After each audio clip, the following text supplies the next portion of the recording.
Que el Señor te bendiga. Seguimos con la serie de la gracia. Y el simple hecho de decir que continuamos con la serie es una bendición.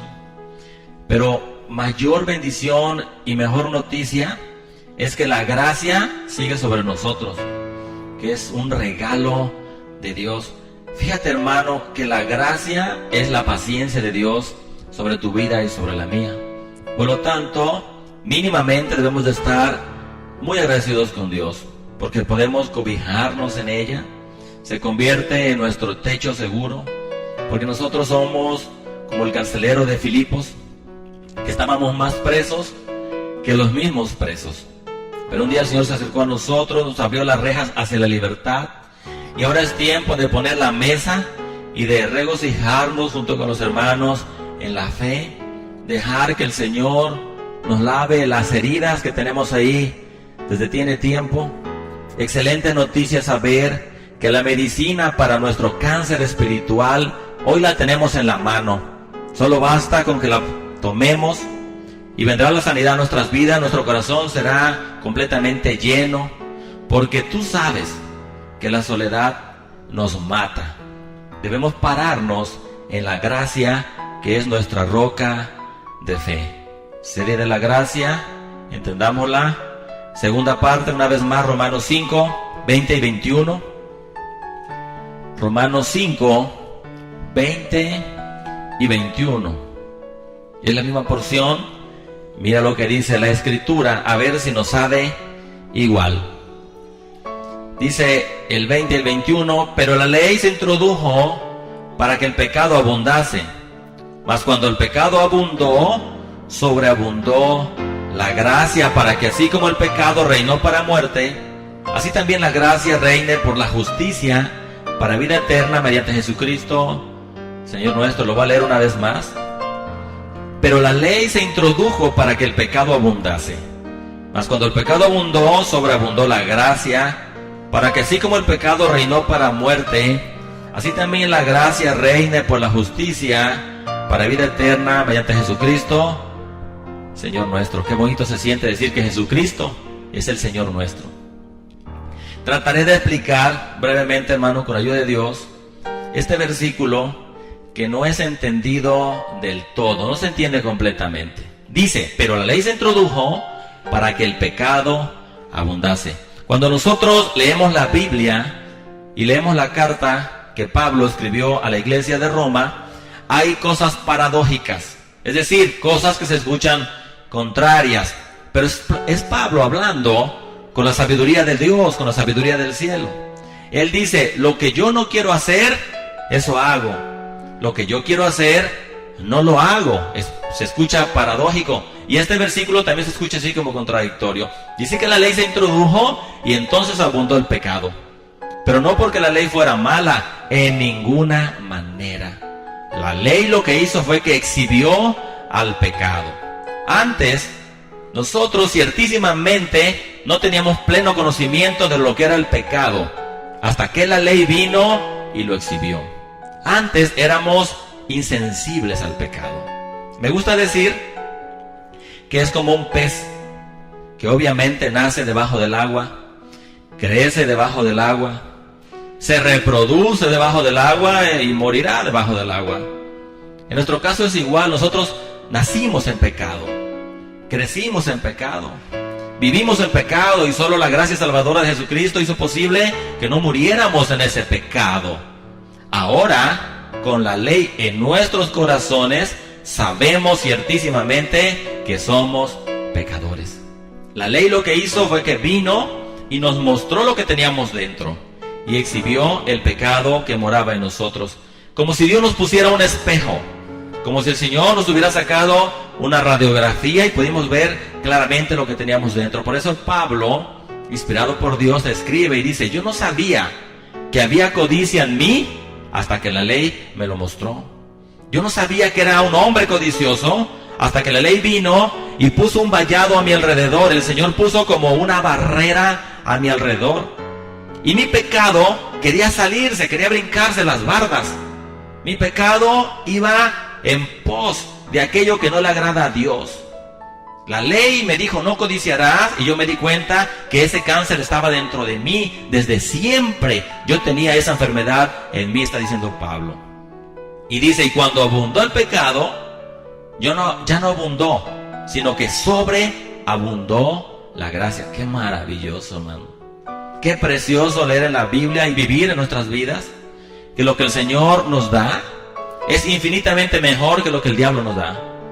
Satanás nos da abundante pecado, pero Jesucristo nos da sobreabundante salvación. La religión te da abundantes mandamientos de hombres, pero Jesucristo te da sobreabundante libertad. Tu mente te da abundantes ideas locas, pero Jesucristo a través de su Espíritu Santo te da sobreabundante revelación del cielo. En el mundo vas a encontrar abundante aflicción, pero en Dios vas a encontrar sobreabundante paz. Bendito Dios. Ahora, como cristianos, nosotros detestamos el pecado, pero cada vez lo vamos dimensionando más y más. Personalmente he meditado, y es Dios mismo el que me ha llevado a meditar lo que yo he hecho en mi vida de convertido, y veo que he lastimado a mucha gente. Pero quiero ser muy claro, yo no estoy haciendo mi declaración de culpabilidad. Quiero que me entiendas. Y lo aclaro porque hay gente que nos viene pisando los talones, que son como los fariseos, que me respiran en la nuca, buscando qué palabra digo para inculparme. Por eso me quiero explicar muy bien. Quiero decirte que en mi vida de convertido he dejado de hacer cosas, y a veces he hecho cosas de más. Y en ese hacer cosas de menos y hacer cosas de más, uno lastima a la gente. Te lo voy a explicar bien. A veces hacemos de menos. Es decir, que pudimos hacer un intento más para hacer que alguna persona que ya no está se hubiera afianzado más en las cosas de Dios. Tengo en mi mente y en mi corazón a un joven que ya no está en este país, que él me detesta, mas sin embargo yo lo amo. Y me queda claro que yo pude hacer un intento más para que ese joven se pudiera afianzar en Dios y hubiera sido un joven bendecido. Pero también es cierto que he tenido en la congregación gente que es defraudadora, que han abusado de las empresas donde trabajan, y yo hice de más. A lo mejor en ese momento tuvo que haberlo expulsado de la congregación, pero yo oré y le dije, Señor, ten misericordia, que no pague consecuencias. A eso me refiero justamente, en que a veces hago cosas de más y a veces hago cosas de menos. Y de cada cosa que he hecho, hermano, yo tendré que darle cuentas al Señor. Lo que yo he hecho de menos contigo, si estás aquí o si eres alguien que ya se fue, algún día el Señor va a venir y va a sanar tus heridas. Un día tus obras van a cesar. Con ayuda de Dios, tal vez nunca recuerdes lo que te hice o lo que dejé de hacer. Un día, por misericordia, tu corazón será vendado, pero yo tendré que darle cuentas a Dios. A ti, a alguien tal vez te pueda ayudar, hermano, pero yo tengo que rendirle cuentas a Dios. Y eso es lo que acongoja mi corazón. Entonces, ¿qué hago? Voy al Señor y me postro. Y me agarra un clamor, hermano, y le digo, Señor, por favor, perdóname. Me despierto, hermano, Dios sabe que antes de abrir los ojos, le digo, Señor, por favor, perdóname. En el día le digo, perdóname. Cuando voy a comer, antes de darle gracias a Dios por los alimentos, le digo, Señor, por favor, perdóname. Mi pecado está delante de mí. No apartes de mí tu Santo Espíritu. Me siento como el salmista, hermano, cuando ese hombre escribía y me decía, no me pagues conforme a mis múltiples rebeliones. No apartes de mí tu Santo Espíritu. Hermano, es muy difícil vivir así. Es extremadamente difícil saber que un día le vas a rendir cuentas a Dios. Cuentas nada más y nada menos que de tu alma.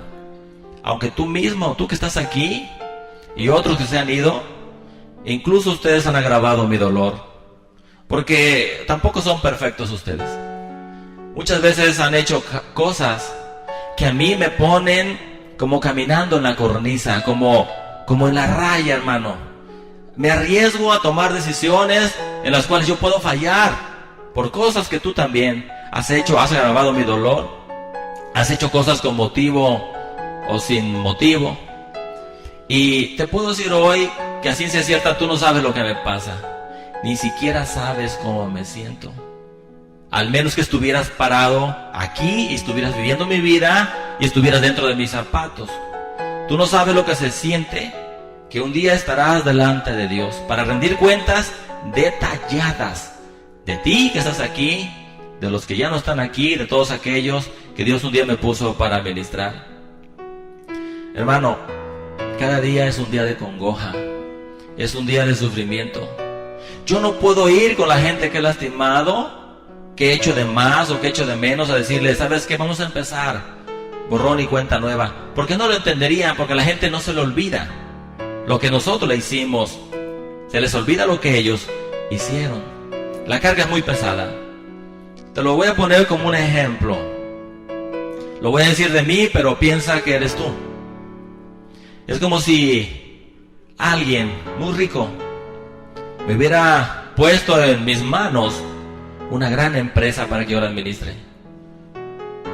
Y de repente, a pesar que no soy un perverso, yo siento que las cuentas que les voy a entregar no están del todo claras. Y ese dueño de la empresa me habla y me dice que vendrá dentro de un mes para aclarar todo.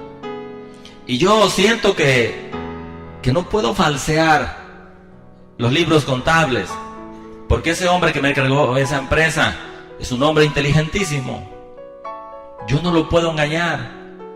Él no puede ser burlado, hermano.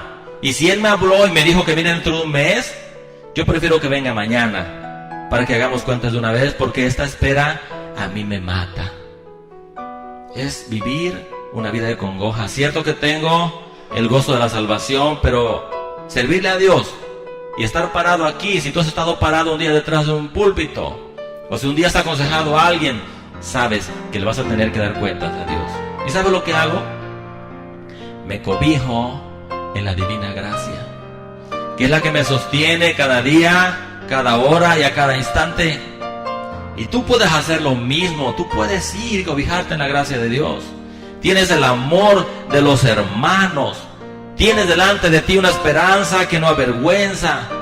Tienes la gracia la cual tú puedes tomar y cobijarte ahí, hermano, para que no perezcas en el calor del desierto.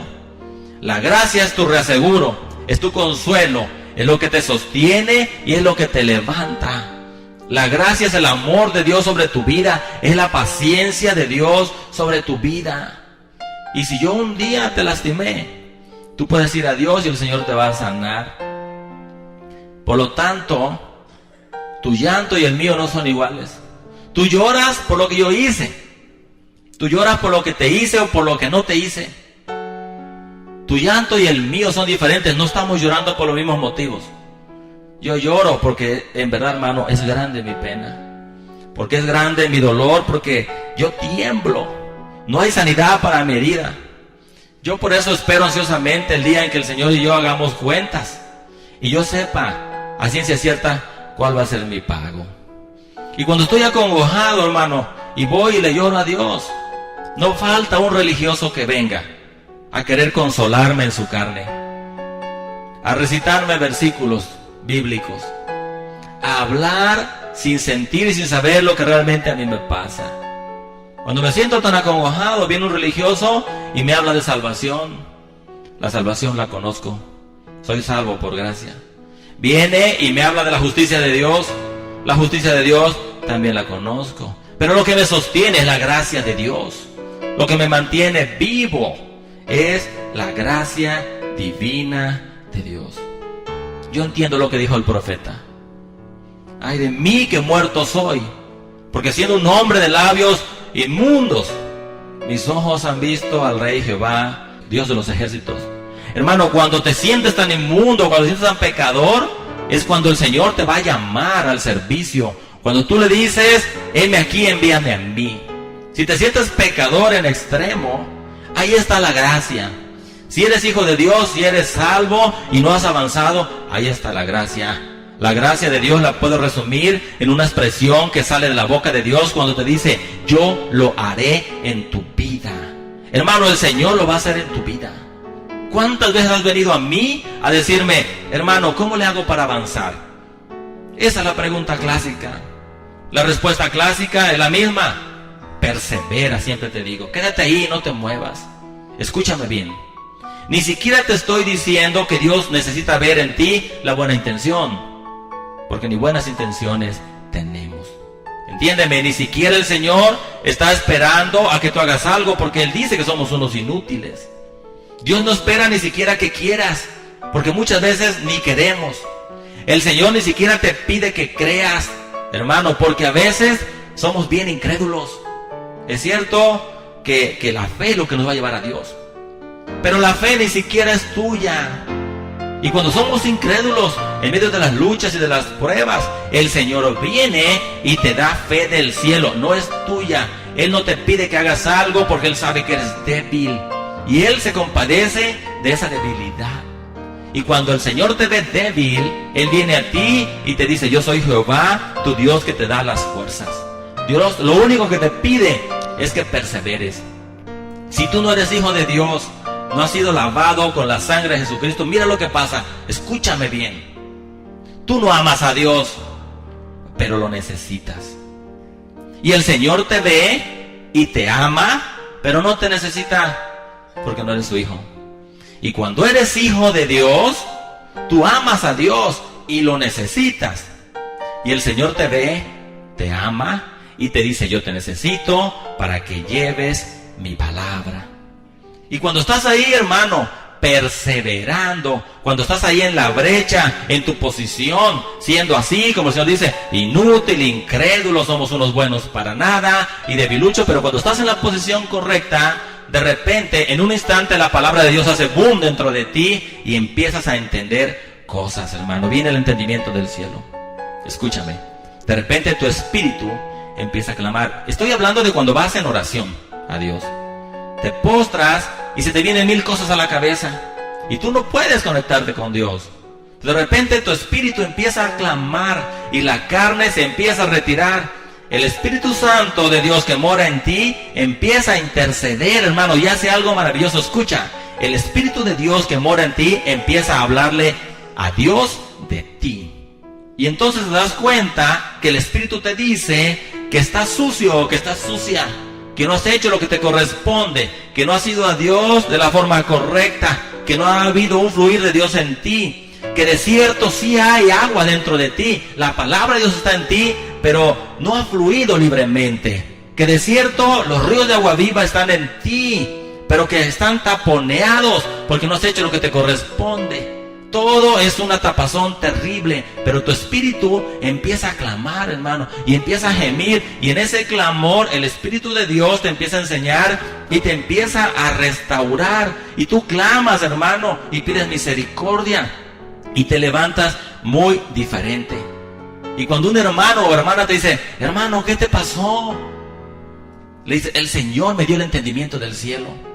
Explícame cómo le hiciste. Y ahí tú te encuentras con una pared, dices, es que no te puedo explicar.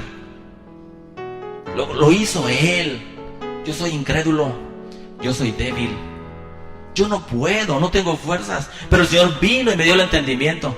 Pero ¿cómo? Tú le dices, yo no te puedo transmitir eso, tienes que perseverar. Y como tú no le puedes transmitir eso y ni siquiera lo puedes explicar, y el Señor dice, yo lo haré en ti, por eso se llama gracia, mi hermano.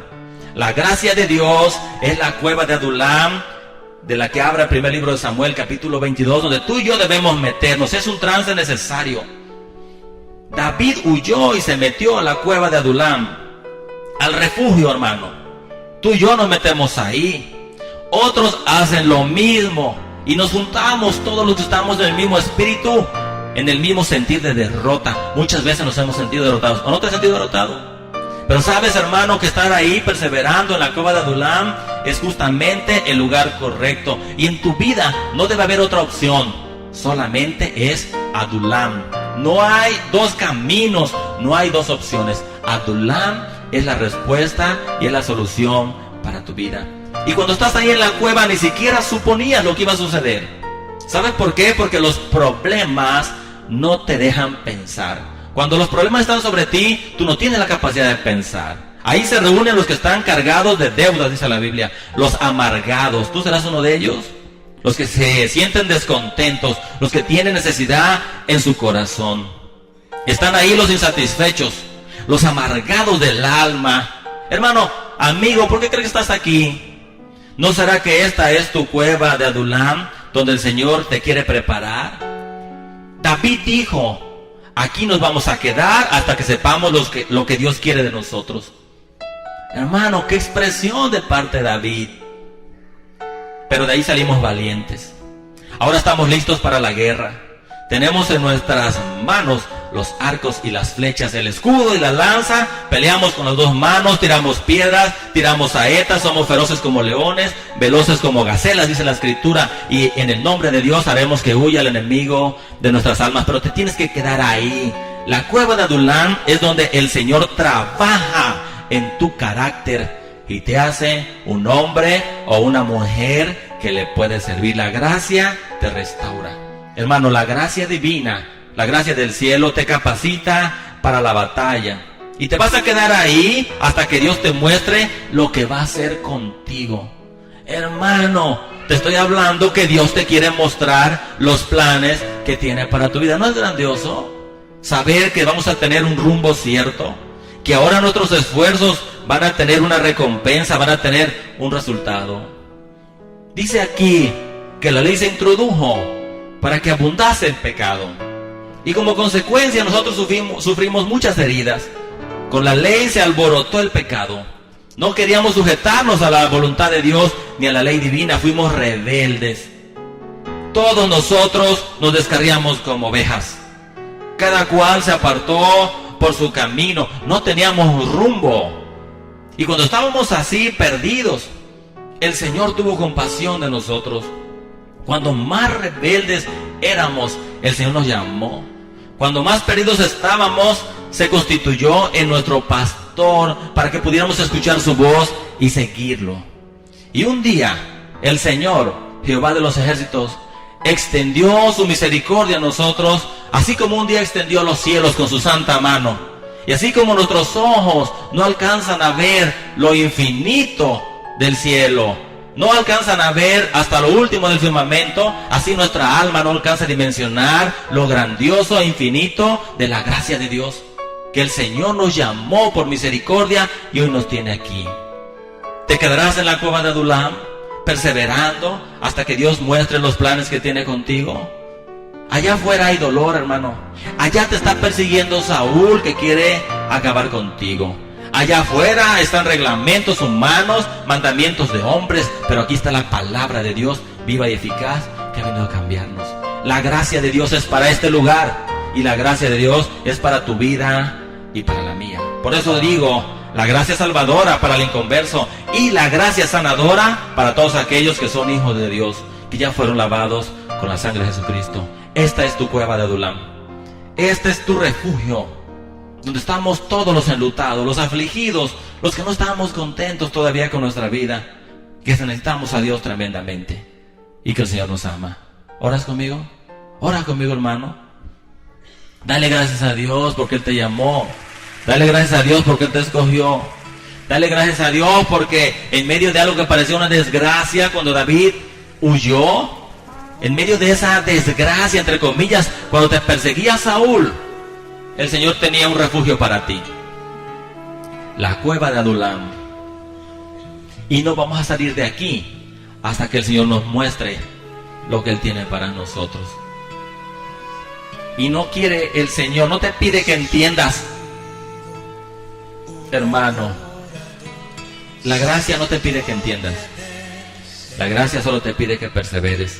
En tu debilidad, en tu incredulidad, el Señor va a venir a ti Cuando tu espíritu empiece a clamar, cuando se empiece a retirar la carne, cuando escuches que el Espíritu de Dios le dice al Señor: mira, este hijo tuyo está sucio, no ha fluido el Espíritu de Dios en él, ha habido una tapazón en su vida, y en esa tapazón él ha corrompido, ha contaminado lo que tú le has dado. Hermano, dentro de ti está el agua de la palabra, déjala que fluya. Dentro de ti están los ríos de agua viva. ¿Se te olvidó acaso cómo el Señor te ha hablado? ¿Ya se te olvidó cómo el Señor se ha dirigido a ti en más de una ocasión? ¿Ya se te olvidó cuando le servías? ¿Se te olvidó cuando lo alababas con todo tu corazón? Cuando estabas en tu primer amor, cuando le decías: heme aquí, envíame a mí, soy un hombre de labios inmundos, pero mis ojos han visto a Jehová, Rey de los ejércitos. Pídele al Espíritu de Dios que te recuerde lo que antes habías vivido con Él. Padre, gracias, Señor, por tu palabra. Que fluya en nuestra boca un cántico nuevo, alabanza a nuestro Dios, porque nos sacaste del pozo de la desesperación, porque un día pusiste nuestros pies sobre la roca, enderezaste nuestros pasos, los hiciste caminar derecho, y pusiste en nuestra boca un cántico nuevo, alabanza a nuestro Dios. Pídele al Señor, mi hermano, que te muestre cuando has hecho de más y cuando has hecho de menos. Cuando dejaste de hacer un último intento para bendecir a un hermano, a alguna hermana. Pero también cuando hiciste de más, cuando aplicaste demasiada misericordia. Y eso no es que estemos confesando que somos culpables. Estamos confesando que fallamos. Estamos confesando delante de Dios que no somos perfectos, que necesitamos su gracia. Hermano, tú un día vas a estar delante de Dios. Y si has hecho lo incorrecto, el Señor te va a llamar culpable. Y hasta ahí. Yo si he hecho lo incorrecto, Él me va a llamar culpable y responsable también de lo que he hecho. Por lo tanto, mi pena es más grande que la tuya. Por lo tanto, no lloramos por las mismas cosas. No nos afligimos por las mismas cosas. Tú eres responsable de tu vida, pero yo voy a dar cuentas también de la tuya. Solo la gracia de Dios. Solo la gracia infinita de Dios, más allá del firmamento, solo esa gracia me sostiene, solo esa gracia me mantiene vivo cada día, cada hora y a cada instante. Y mira, mi hermano, lo paradójico de esto. Yo le lloro al Señor porque yo he fallado, y a los que yo les he fallado se sienten perfectos, se sienten santos y se sienten buenos. Pero algún día vamos a hacer cuentas con Dios.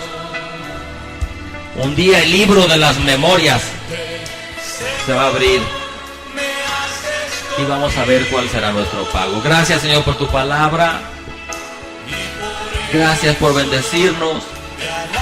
Gracias porque ciertamente un día abundó el pecado, pero sobreabundó la gracia.